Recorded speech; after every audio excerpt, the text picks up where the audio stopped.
Situation class గురించి చూద్దాం మనం.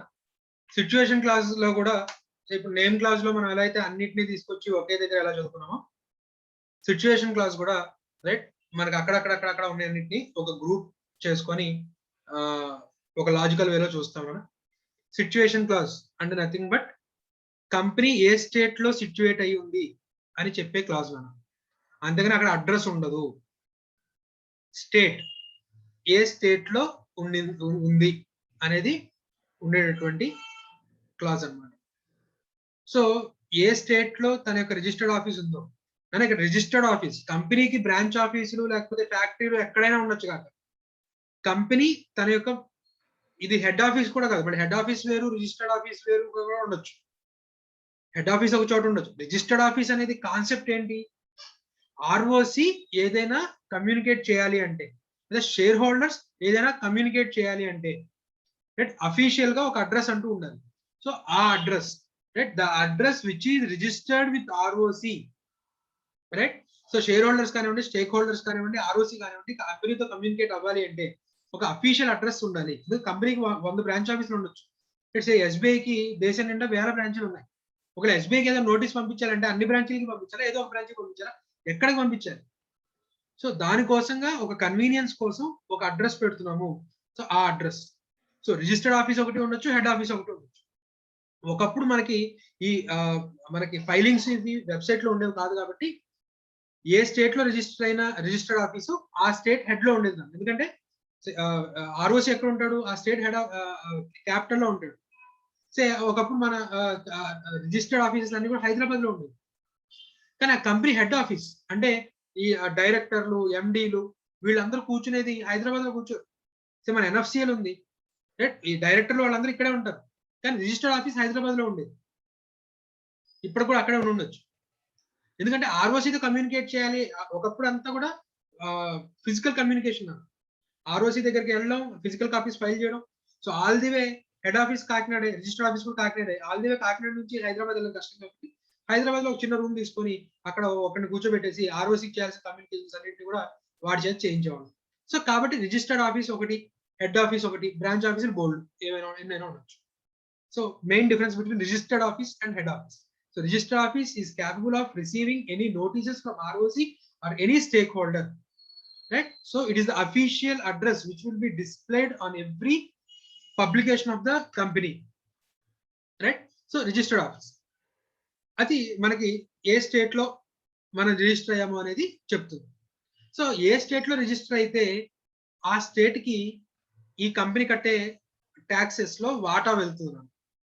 డైరెక్ట్ ట్యాక్సెస్ కానివ్వండి, జిఎస్టీ కానివ్వండి, ఏదైనా సరే కంపెనీ యొక్క రిజిస్టర్డ్ ఆఫీస్ ఏ స్టేట్ లో సిట్యుయేట్ అయిందో ఆ స్టేట్ కి రైట్ ఈ సెంట్రల్ ట్యాక్సెస్ నుంచి వాటా వెళ్తుంది. ఇన్కమ్ ట్యాక్సే కానివ్వండి, రైట్ జిఎస్టీఏ కానివ్వండి, రైట్. సో అందుకోసంగా మనకి ఈ క్లాజ్ అనేది సెంట్రల్ గవర్నమెంట్, స్టేట్ గవర్నమెంట్ కి ఇంపార్టెంట్. హైదరాబాద్ అంత రిచ్ సిటీ అయింది అంటే కారణం చాలా కంపెనీస్ యొక్క రిజిస్టర్డ్ ఆఫీసెస్ అక్కడే ఉండడం, అవి పే చేసే ట్యాక్సెస్ లో వాటా హైదరాబాద్ గోల్డ్ రావడం, రైట్. సో అదనమాట. సో ఒకవేళ సిచ్యువేషన్ క్లాస్ మార్చాలి అంటే కనుక ఇప్పుడు నేను ఒక 3 కేసెస్ చెప్తాను నాన్న. 3 కేసెస్ కి నాకు ఆన్సర్ చెప్పండి. మన మనకి ఆంధ్రప్రదేశ్, మన registered office already Andhra Pradesh, situation class లో ఆంధ్రప్రదేశ్ అని ఉంది. మన రిజిస్టర్డ్ ఆఫీస్ ని విజయవాడ నుంచి వైజాగ్ కి మార్చుతున్నాం అనుకోండి, ఆల్టరేషన్ ఆఫ్ మెమరాండం అవుతుందా అవదా? వంశిక, yes sir, ఆల్టరేషన్ అవుతుందా అవదా? విజయవాడ నుంచి వైజాగ్ ట్రాన్స్ఫర్ చేశారు సార్, సేమ్ స్టేట్ కాబట్టి అవ్వదు సార్. సో సిచ్యువేషన్ క్లాస్ లో ఏమని రాసి ఉంటుందని చెప్పాను? స్టేట్ గురించి రాసి ఆంధ్రప్రదేశ్ అని రాసి ఉంటుంది. సో ఇప్పుడు విజయవాడ నుంచి వైజాగ్ మారుతున్నప్పుడు అక్కడ ఆంధ్రప్రదేశ్ అనే ఉంటుందా, మళ్ళీ మారుతుందా? ఏమన్నా ఆంధ్రప్రదేశ్ అనే ఉంటుంది సార్. ఉంటుంది కాబట్టి అది ఆల్టరేషన్ ఆఫ్ ఎంఓఏ అవుతుందా? అవ్వదు సార్. అవ్వదు, రైట్. సే విజయవాడ నుంచి హైదరాబాద్ వెళ్తుంది అనుకోండి సార్, అప్పుడు స్టేట్ నేమ్ ఏమవుతుంది? ఆంధ్రప్రదేశ్ కొట్టేసి తెలంగాణ అని రాస్తున్నాం. అంటే ఇక్కడ ఏమవుతుంది? Alteration of memorandum of association articles. అంటే స్టేట్ మారితే మాత్రమే ఆల్టరేషన్ అవుతుంది. ఓకేనా? మ్యూట్ చేసింది. అయితే ఇక్కడ ఇంకొక కేసు ఏంటి అంటే కొన్ని స్టేట్స్ కి 2 ఆర్ఓసీలు ఉన్నాయి. అంటే ఒకే స్టేట్ లో 2 ఆర్ఓసీలు ఉన్నాయి.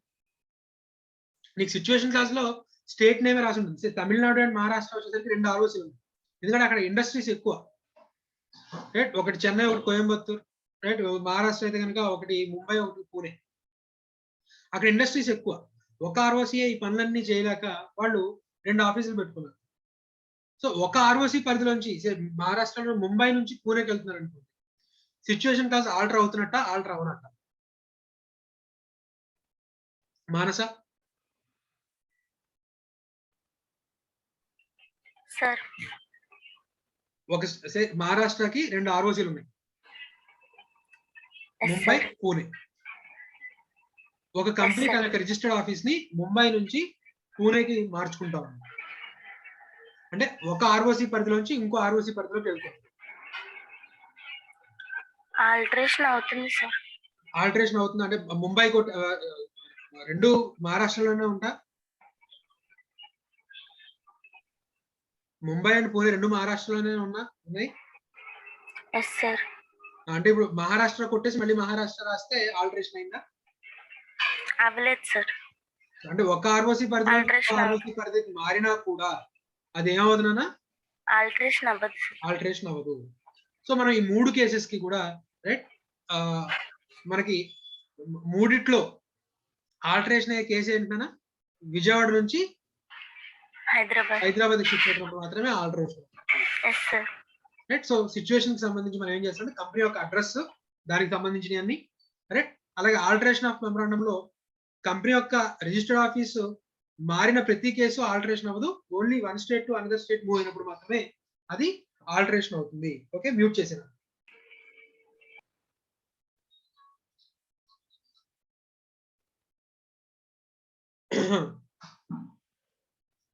ఇక్కడ మనం సిచ్యువేషన్ క్లాస్ లోనా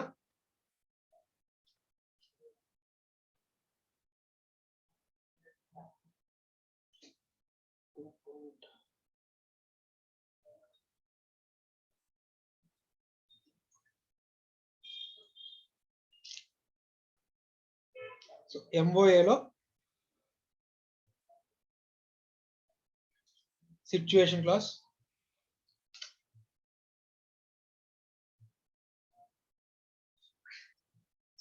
క్లాస్ లోనే మనం నథింగ్ బట్ స్టేట్ నేమ్ ఉంటుందని చెప్పుకున్నాం.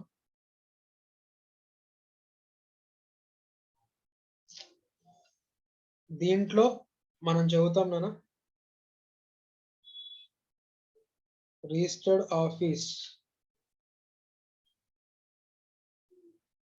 అలాగే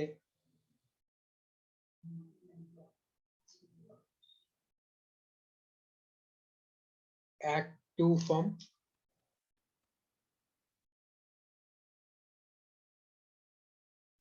చేంజ్ ఆఫ్ రిజిస్టర్డ్ ఆఫీస్.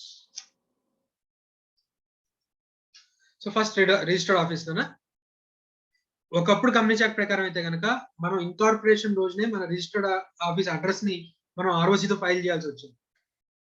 ఇంకా కంపెనీ ఇన్కార్పొరేట్ అవ్వలేదు. ఫస్ట్ మనం ఒక ఏదైనా ఆఫీస్ అద్దెకి తీసుకొని ఇది మా ఆఫీస్ రా బాబు అని చెప్పి ఒక రిజిస్టర్డ్ ఆఫీస్ అడ్రస్ ని ఇన్కార్పొరేషన్ డాక్యుమెంట్స్ తో ఫైల్ చేయాల్సి వచ్చింది. సో ఇది ఒక constraint actual.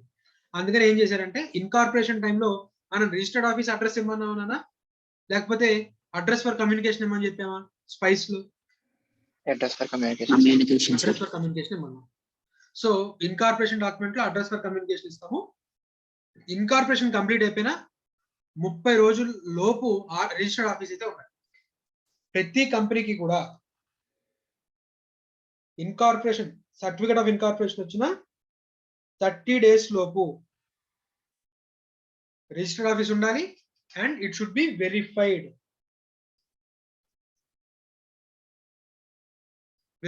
In the prescribed manner.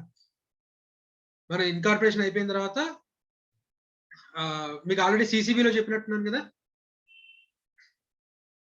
సిసిబిలో registered office verification కూడా చేయించుకోవాలి అని చెప్పి. సో ఇక్కడ ఏం చేస్తామంటే సిసిబితో పాటే ఇది కూడా చేసేస్తాం విత్ ఇన్ 30 days. ఇన్కార్పొరేషన్ అయిపోయిన తర్వాత 30 days లోపు కంపెనీకి రిజిస్టర్ ఆఫీస్ ఫలానా చోట పెట్టాము అని చెప్పి దానికి సంబంధించిన డాక్యుమెంట్స్, కంపెనీలో డైరెక్టర్స్ లోనే ఒకళ్ళ ఇల్లు లేకపోతే ఒకళ్ళ ఆఫీసు కంపెనీ రిజిస్టర్ ఆఫీస్ లో పెడతాం అనుకోండి, ఆ డైరెక్టర్ నుంచి నో అబ్జెక్షన్ సర్టిఫికేట్, రైట్. అలాగే లేదా వేరే థర్డ్ పార్టీస్ నుంచి లీజ్ తీసుకున్నాం అనుకోండి, ఆ లీజ్ అగ్రిమెంట్, రైట్. అలాగే అడ్రస్ ప్రూఫ్. ఒకప్పుడైతే ఈ అడ్రస్ ప్రూఫ్ తో సరిపోయేది.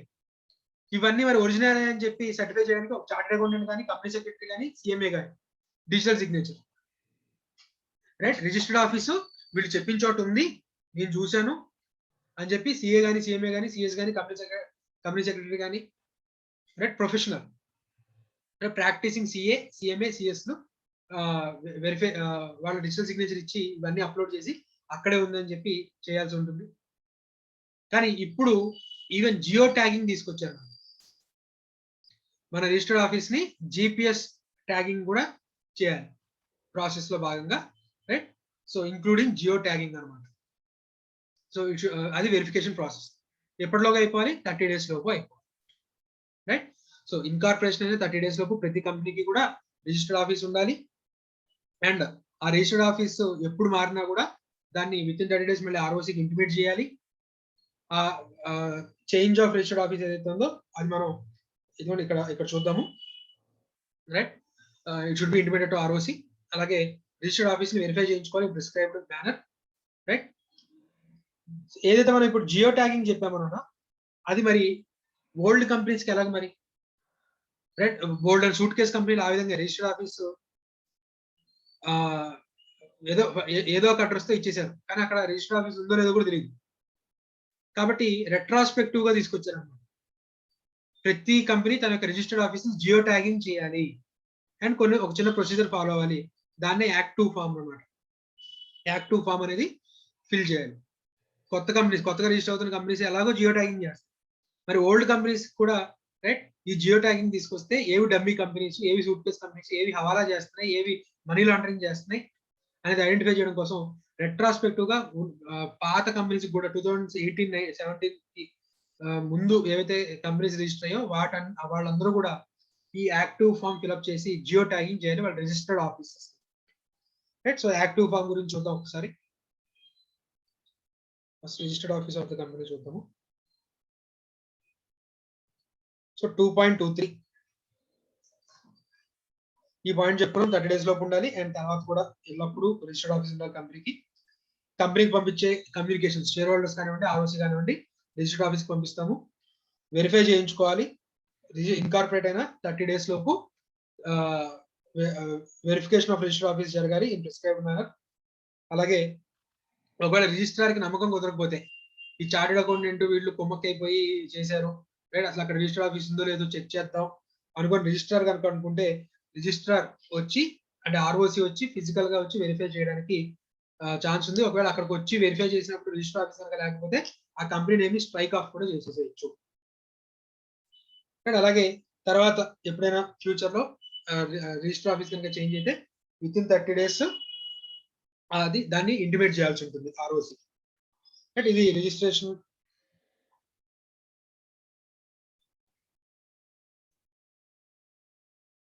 Active form చూద్దామన్నా. ఇప్పుడు చేంజ్ ఆఫ్ రిజిస్టర్డ్ ఆఫీస్ అయితే కనుక మనం 3 కేసెస్ చెప్పుకున్నాము.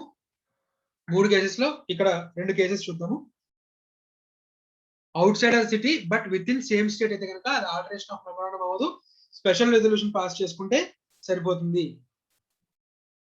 జనరల్ మీటింగ్ పెట్టుకొని స్పెషల్ రెజల్యూషన్ పాస్ చేసుకుంటే చాలు, అవుట్ సైడ్ ద సిటీ కానీ విత్ ఇన్ ద స్టేట్. రెండో కేసు వచ్చేసరికి out side the city with in the same state but jurisdiction of ROC is changed, right? One ROC to another ROC within the same state అయితే కనుక ఈ procedure మనం, right, ఇది కూడా important, చాలా సార్లు అడిగినటువంటి క్వశ్చన్. ఇక్కడ కూడా స్పెషల్ రెజల్యూషన్ పాస్ చేసుకుంటాము.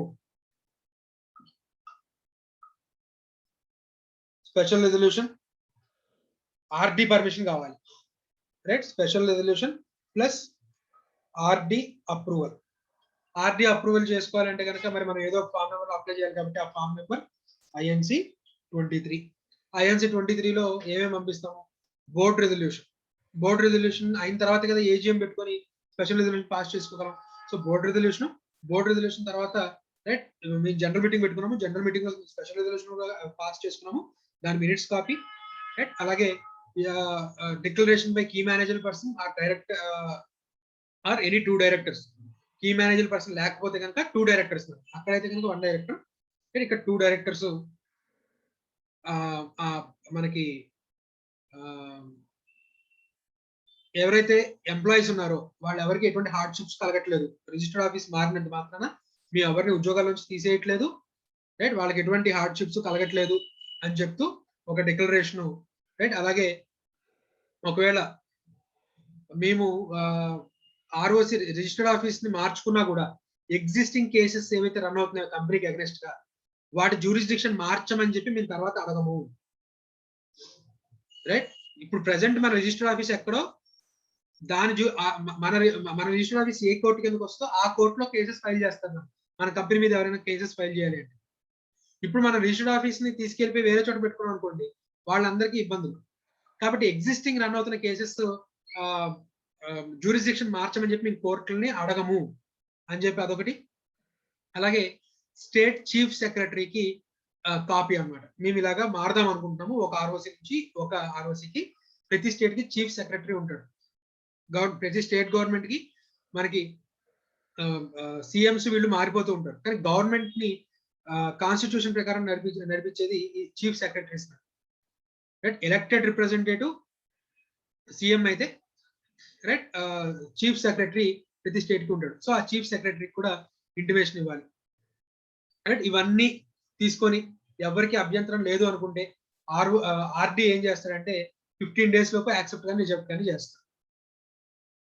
15 days లోపు యాక్సెప్ట్ కానీ రిజెక్ట్ కానీ చేస్తాడు రైట్. సో ఆర్డి నుంచి అప్రూవల్ వచ్చిన తర్వాత ఐఎన్సి 28 లో అప్రూవల్ వచ్చిన 30 days లోపు మనం ఆర్ఓసికి ఫైల్ చేస్తాము. ROC fresh certificate of incorporation ఇస్తాం.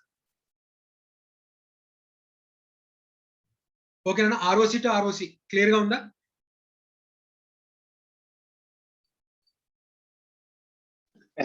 స్పెషల్ రెజల్యూషన్, ఆర్డి అప్రూవల్ మనం ఏం అప్లోడ్ చేయొచ్చు. ఇప్పుడు ఆల్టరేషన్ ఆఫ్ సిచ్యువేషన్ క్లాస్ అంటే one state to another.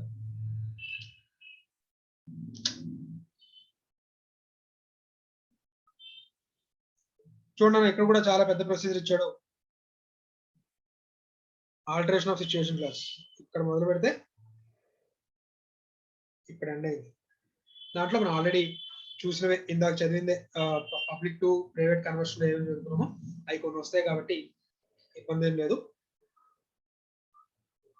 So pass చేసుకోవాల్సిన resolution, special resolution, approval of CG. అక్కడ క్లియర్ గా ఇందాక ఆర్ఓసి టు ఆర్ఓసి అయితే కనుక అప్రూవల్ ఆఫ్ ఆర్టీ అని క్లియర్ గా చెప్పారు. ఇక్కడ యాక్ట్ లో అప్రూవల్ ఆఫ్ సిజి అని చెప్పారు. మనం రాసేది కూడా సిజి అనే రాయాలి, కానీ సిజి తన యొక్క పవర్స్ ని ఆర్డీకి డెలిగేట్ చేసింది, అది వేరే సంగతి.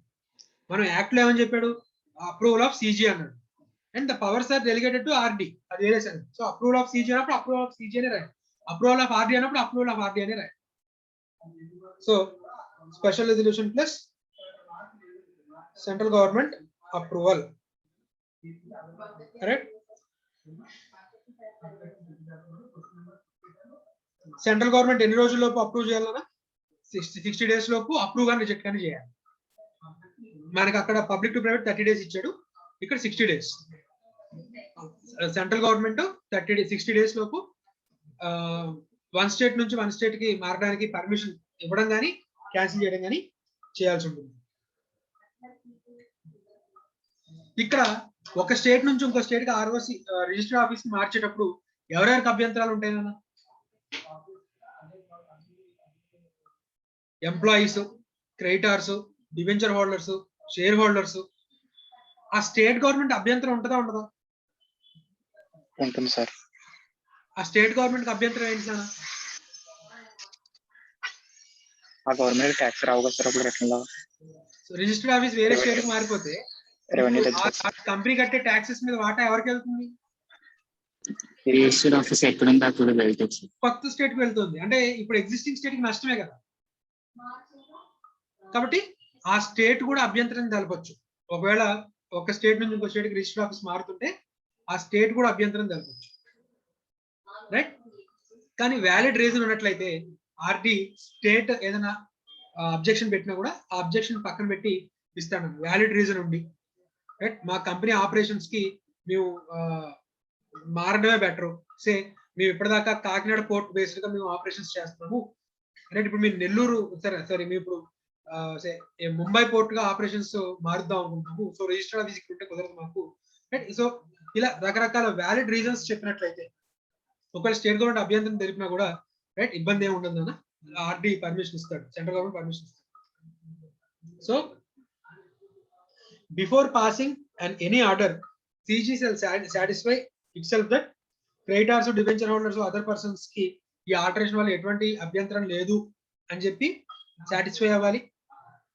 అలాగే ఎవరైతే ఒప్పుకోనటువంటి క్రెడిటార్స్ ఉన్నారో వాళ్ళకి పే చేసేసారు లేదా వాళ్ళకి సఫిషియెంట్ సెక్యూరిటీ ప్రొవైడ్ చేశారు అని చెప్పి వాళ్ళకు ఒక నమ్మకం కల్పించారని చెప్పి సాటిస్ఫై అవ్వాలి ఆర్డి.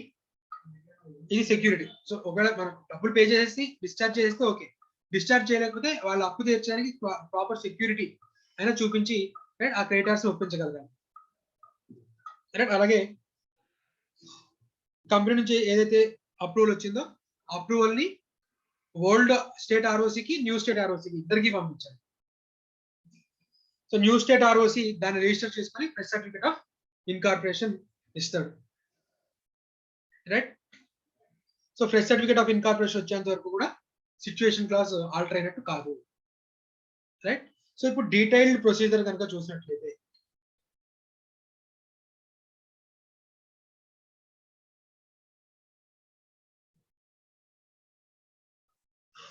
సెంట్రల్ గవర్నమెంట్ అప్రూవల్ కోసం INC 23లో ఫామ్ ఫైల్ చేస్తాం.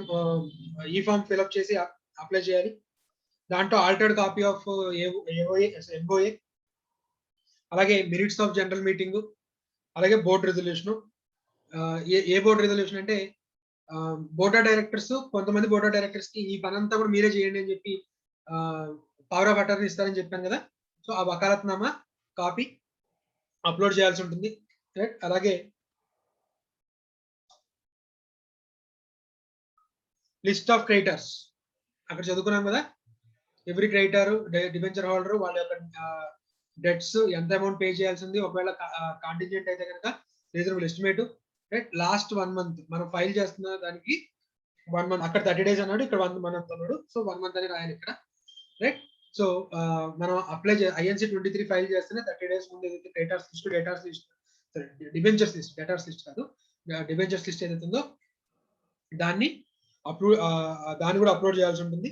అండ్ ఆ లిస్ట్ ఏదైతే ఉందో ఆ లిస్ట్ అంతా కరెక్టే అని చెప్పి డిక్లేర్ చేస్తూ కంపెనీ సెక్రటరీ అలాగే ఇద్దరు directors, one of them must be managing director, right, మేము ఫుల్ ఎంక్వైరీ చేసాము, ఈ డేటార్స్ క్రెడిటర్స్ లిస్ట్ కరెక్టే అని చెప్తూ అదొక డిక్లరేషన్ ఒకటి. అలాగే ఏ ఎంప్లాయీని మీ ఉద్యోగం నుంచి తీయము అని చెప్పి ఈ మనకి ఈ షిఫ్టింగ్ లో భాగంగా, రైట్, ఒక షిఫ్ట్ అయిన తర్వాత మేము ఎటువంటి ఏ ఎంప్లాయీని కూడా, రైట్, ఈ షిఫ్టింగ్ లో భాగంగా ఈ రీజన్ చూపించి, ఉద్యోగం ఇప్పుడు ఎవడైనా తాగి ఉద్యోగానికి వచ్చాడు అనుకున్నాను, ఉద్యోగంలో తీసాం, అదేంటి రిజిస్టర్ ఆఫీస్ మార్చి ఉద్యోగం ఎవరికి తీనన్నావు కదా అని డిక్లరేషన్ ఇచ్చావు కదా అంటే, by virtue of this, right.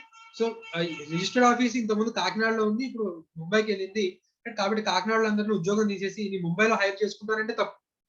అంతేగాని ఏదైనా తప్పు చేసిన ఎంప్లాయీ ఉన్నాడు వాడిని తీసేయడంలో దానికి దీనికి సంబంధం లేదు. By virtue of changing the registered office from one state to another, right, showing this reason we will not terminate any employee అని చెప్తూ ఒక డిక్లరేషన్, రైట్. అలాగే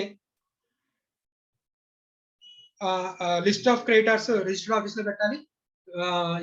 ఎవరైనా సరే దాన్ని వచ్చి వెరిఫై చేసుకోవడానికి బిజినెస్ అవర్స్ లో ఓపెన్ ఉంచాలి. ఎవరైనా కాపీ తీసుకుంటానంటే 10 rupees పర్ పేజ్ తీసుకొని కాపీ ఇవ్వాల్సి ఉంటుంది. చీఫ్ సెక్రటరీకి ఇంటిమేషన్ ఇవ్వాలి, రైట్. అలాగే INC 23 ఫైల్ చేసే ముందే పేపర్ లో అడ్వర్టైజ్మెంట్ ఇవ్వాలి. INC 26 లో అక్కడ 21 days, ఇక్కడ 30 days, right.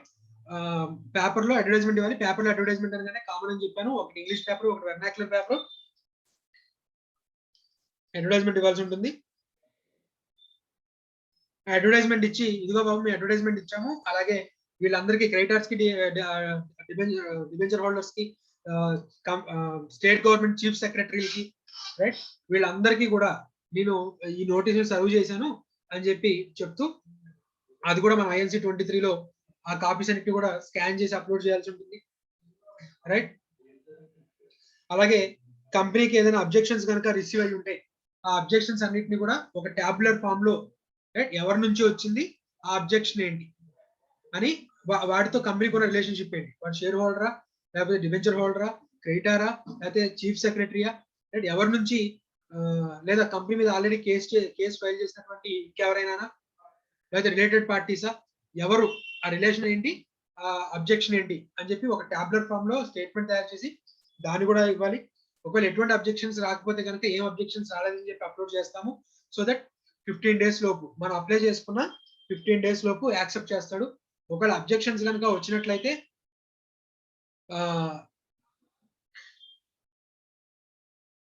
Hearings, objected parties అందరినీ కూడా, రైట్, వాళ్ళ హీరింగ్స్ చెప్పమని చెప్పి ఒక డేట్ ఇచ్చి హీరింగ్స్ కి రమ్మని చెప్తాము, రైట్. హీరింగ్స్ లో కన్సెన్సస్ కనుక వచ్చేస్తే, హీరింగ్ అయిపోయినా, సారీ, సో కన్సెన్సస్ వచ్చేస్తే కనుక 60 days ఫైలింగ్ ఆఫ్ అప్లికేషన్ నుంచి, INC 23 ఫైల్ చేసిన 60 days లోపు అప్రూవల్. అబ్జెక్షన్స్ ఏమి రాకపోతే అప్లికేషన్ ఫైల్ చేసి 15 days లోపు అప్రూవల్. అబ్జెక్షన్స్ ఏమైనా వస్తే ఈ 60 days లోపే హీరింగ్స్ పెట్టి కన్సెషన్స్ కి వచ్చేస్తే కనుక 60 days లో అప్రూవల్ ఇచ్చేస్తారు, అదర్వైజ్ రిజెక్ట్ చేస్తారు. అంటే అప్లికేషన్ ఫైల్ చేసి 60 days లోపు అబ్జెక్షన్స్ ఉంటే అబ్జెక్షన్స్ అన్నిటిని కూడా కన్సెషన్స్ కి అరైవ్ అవ్వాలి. 60 రోజుల లోపు కన్సెషన్స్ కి అరైవ్ అవ్వకపోతే కనుక 60 రోజుల్లో రిజెక్ట్ చేస్తారు. సో 60 రోజుల లోపు ఎటువంటి కన్సెషన్స్ కి రాకపోతే కనుక, రైట్, ఏం చేస్తాడన్నా రిజెక్ట్ చేస్తాడు. అలాగే అప్రూవల్ ఇస్తూ, సెంట్రల్ గవర్నమెంట్ అప్రూవల్ ఇస్తూ ఏమైనా కండిషన్స్ పెడితే ఆ కండిషన్స్ కూడా పెడుతూ, అంటే మీరు రిజిస్టర్ ఆఫీస్ మారిన తర్వాత ఎగ్జిస్టింగ్ కేసెస్ ఏవైతే ఉన్నాయో వాటి జ్యూరిస్డిక్షన్ మార్చకూడదు, రైట్. అలాగే ఎంప్లాయీస్ ని తీసేయకూడదు, ఇలాంటి కొన్ని కండిషన్స్ ఏవైతే ఉంటాయో ఆ కండిషన్స్ ని కావలిస్తే central government as it may deem think fit పెట్టొచ్చు. ఆల్రెడీ ఏదైనా ఇన్స్పెక్షన్ కానీ, ఎంక్వైరీ కానీ, ఇన్వెస్టిగేషన్ పెండింగ్ లో ఉంటే కనుక షిఫ్టింగ్ అలౌ చేయరు. ఒకవేళ ఇన్వెస్టిగేషన్ ఇవి ఏమైనా కంప్లీట్ అయిపోయి ఎటువంటి చార్జెస్ ప్రూవ్ అవ్వకపోతే కనుక ఒప్పుకోవచ్చు, సెంట్రల్ గవర్నమెంట్ ఒప్పుకోవచ్చు, రైట్. క్లియర్ నానా? ఒక్కసారి ఆ ప్రొసీజర్ ఈ ప్రొసీజర్ జాగ్రత్తగా చదవండి. చిన్న చిన్న మైన్యూట్ చేంజెస్ ఏవైతే ఉన్నాయో ఆ మైన్యూట్ చేంజెస్ జాగ్రత్తగా గుర్తుపెట్టుకోండి. అవే మనల్ని బిట్స్ లో అడిగేది ఉంటుంది. రైట్. ఒకవేళ ఎంటైర్ ప్రొసీజర్ ఏదైతే ఒక స్టేట్ నుంచి ఇంకో స్టేట్ కి మారే ROC, మన రిజిస్టర్డ్ ఆఫీస్ ఒక స్టేట్ నుంచి ఇంకో స్టేట్ కి మారేది నెంబర్ ఆఫ్ టైమ్స్ అడిగిన క్వశ్చన్ 4 మార్క్స్ కానీ 6 మార్క్స్ కానీ అడిగినప్పుడు, రైట్, మీరు ఈ ప్రొసీజర్ అంతా రాయాల్సిన అవసరం లేదు, రైట్. మెయిన్ హెడ్డింగ్స్ ఏవైతే, మెయిన్ టాపిక్స్ ఏవైతే, special resolution along with central government approval ఏ ఫామ్ లో తీసుకోవాలి, ఆ ఫామ్ లో క్రెడిటర్స్ కి మనం క్రెడిటర్స్ కి అలాగే చీఫ్ సెక్రటరీకి నోటీసులు పంపించాము అని చెప్పి, రైట్. సో అలాగే సెంట్రల్ గవర్నమెంట్ ఎన్ని రోజుల్లోపు అప్రూవల్ ఇవ్వాలి, సారీ, ఈ షేర్ హోల్డర్స్ కానివ్వండి లేకపోతే ఈ క్రెడిటర్స్ కానివ్వండి, అబ్జెక్షన్స్ రిసీవ్ కాకపోతే 15 days లోపు CG అప్రూవల్ ఇవ్వచ్చని, ఒకవేళ అబ్జెక్షన్స్ ఉంటే కనుక 60 days లోపు హీరింగ్ కండక్ట్ చేసి అప్రూవల్ ఇవ్వచ్చని, 60 రోజులు దాటినా కూడా ఎటువంటి కన్సెషన్స్ రాకపోతే కనుక రిజెక్ట్ చేసేయచ్చు అని చెప్పి, right. So the copy of the approval of CG shall be filed with old ROC and new ROC. New ROC shall register the copy of approval of RD along with special resolution and issue press certificate of incorporation. అలా 8 నుంచి 9 పాయింట్లు రాస్తే 6 మార్కులు సరిపోతుంది. మొత్తం ఇదంతా కూడా చాంతాడంతా కూడా రాయాల్సిన అవసరం లేదు. కానీ ప్రాక్టికల్ క్వశ్చన్ పాయింట్ ఆఫ్ వ్యూలో మనకి ప్రొసీజర్ అంతా కూడా గుర్తుండడం మంచిది, రైట్. సో క్లియర్ నానా? డౌట్స్ ఏమైనా ఉన్నాయా?